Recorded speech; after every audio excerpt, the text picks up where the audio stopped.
Bonjour. Cette semaine, la Banque centrale européenne est de nouveau sous les projecteurs, mais pas pour les bonnes raisons. Un quotidien britannique, très influent dans le secteur de la finance, a mis le doigt sur des éléments troublants. Après avoir demandé à la BCE de fournir des plannings des rendez-vous de ses dirigeants, celle-ci a répondu favorablement à cette demande après plusieurs mois d'attente. En analysant ces agendas, le quotidien britannique s'est rendu compte de coïncidences troublantes. Des membres de la BCE ont rencontré des banquiers peu avant des réunions décisives de politique monétaire. Plusieurs exemples. Le premier en septembre 2014. 2 dirigeants de la BCE ont rencontré des banquiers de la banque UBS la veille d'une réunion décisive où la BCE a annoncé une baisse des taux directeurs. Le jour même de l'annonce de la baisse, des dirigeants de la BCE ont rencontré des banquiers de BNP Paribas dans la matinée.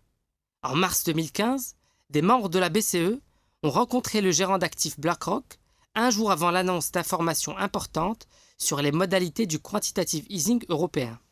Soyons bien clairs, le quotidien n'a pas la preuve et ne prétend pas que des informations privilégiées ont été disséminées lors de ces réunions. Mais ce genre de réunion nuit à la crédibilité de la BCE. La Banque d'Angleterre, par exemple, a adopté une politique bien plus stricte. Elle interdit formellement tout contact avec les médias et les banques 3 jours avant l'annonce de décisions importantes. Car en effet, même si les dirigeants de la BCE ne souhaitent pas partager des informations privilégiées, ils ne sont que des êtres humains. Tout le monde peut être sujet à un lapsus révélateur qui aurait des répercussions à chiffrer en milliards d'euros. La BCE, qui est ressortie de la crise financière renforcée, en ayant pris en charge la supervision bancaire directe de près de 120 banques européennes, doit sans aucun doute augmenter ses exigences.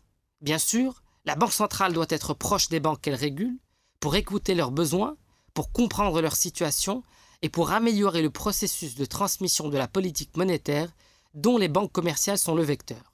Mais une période de blackout total de 3 jours comme le fait la Banque d'Angleterre avant des réunions importantes serait une bonne idée.